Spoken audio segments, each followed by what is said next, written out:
के पिता जो थे पांडु, उन्होंने सुंदर दृष्टि दी तो भगवान के भक्त हुए, धर्मात्मा हुए। और कौरवों के पिता धृतराष्ट्र जो थे वो आंख अंधे थे। जब उनकी खुद आंख नहीं, वो क्या किसी को आंख देंगे?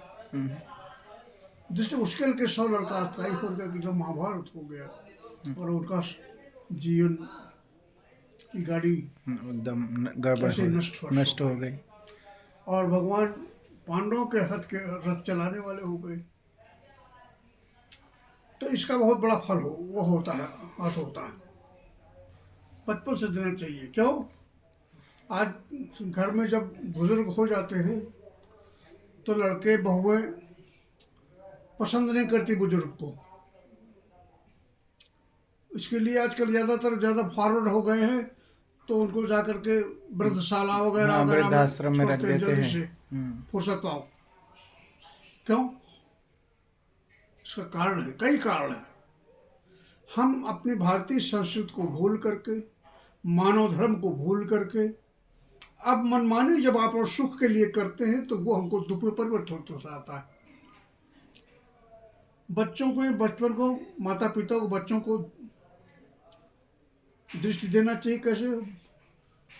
बचपन का बच्चे का मन बड़ा चंचल होता है।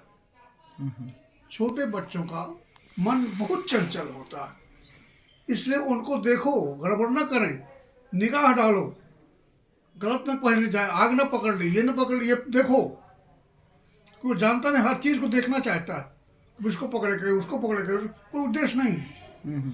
माता पिता देखते बनने की नुकसान ना हो जाए, पर तो उसको शुद्ध रहने दो, बताते रहो, यानी उसकी चंचलता को रोको। बचपना ठीक रहेगा। जवानी में रोम रोम चंचल हो जाता है।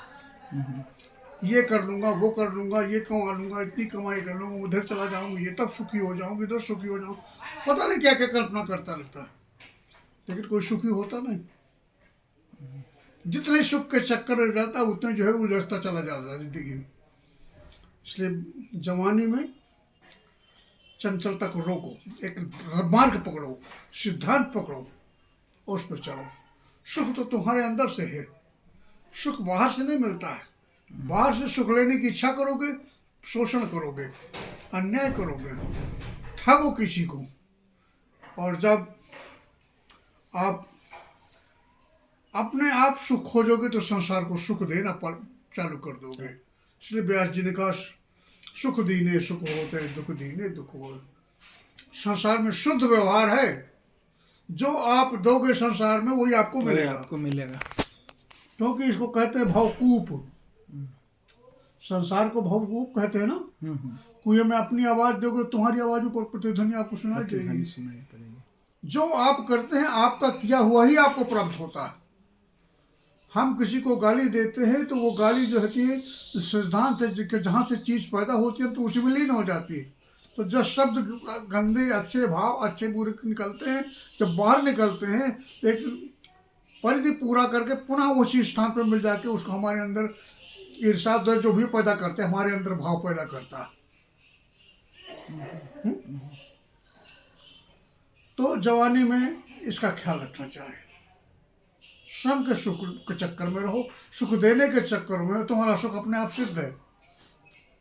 खेत में जब खेत बोओगे तो कुछ ना कुछ पैदा होगा 10 गुना।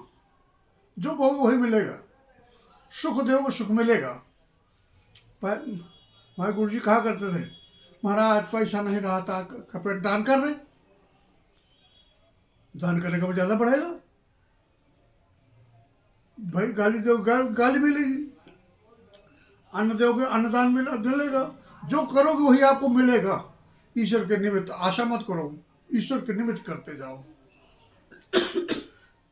तो अब बचपन में तो बुढ़ापे में, जब जवानी में रोम रोम चंचल हो गया, अब बुढ़ापे में न मन चंचल होता है, न रोम रोम चंचल होता है, केवल जबान चंचल होती है। कुछ करना धरना तो आता नहीं, शरीर काम करता नहीं।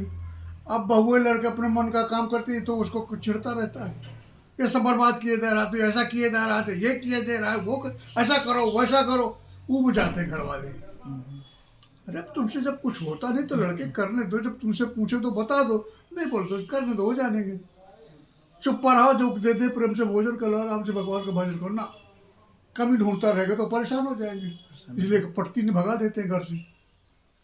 दूसरी चीज, माता पिता को बाप लड़के क्यों मानते, बड़े होके नहीं मानते, क्यों?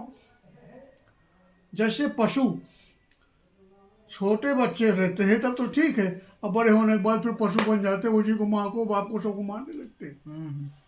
इसलिए मनुष्य को करके आजकल माताएं अपने बच्चों का अपना दूध नहीं पिलाती, बाजार का दूध, बोतल का दूध पिलाती। अब जब बोतल का दूध पिलाओगे, पशुओं का दूध है वो, तो क्या बनेगा? वो मनुष्य बनेगा? मनुष्य नहीं बने, पशु है। पशु बने, पशु वृत्ति है।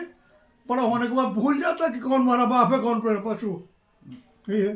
तो ये हमारे व्यवहार को समझ नहीं पा रहे कोई, इसकी बड़ी जरूरत है। जी महाराज जी।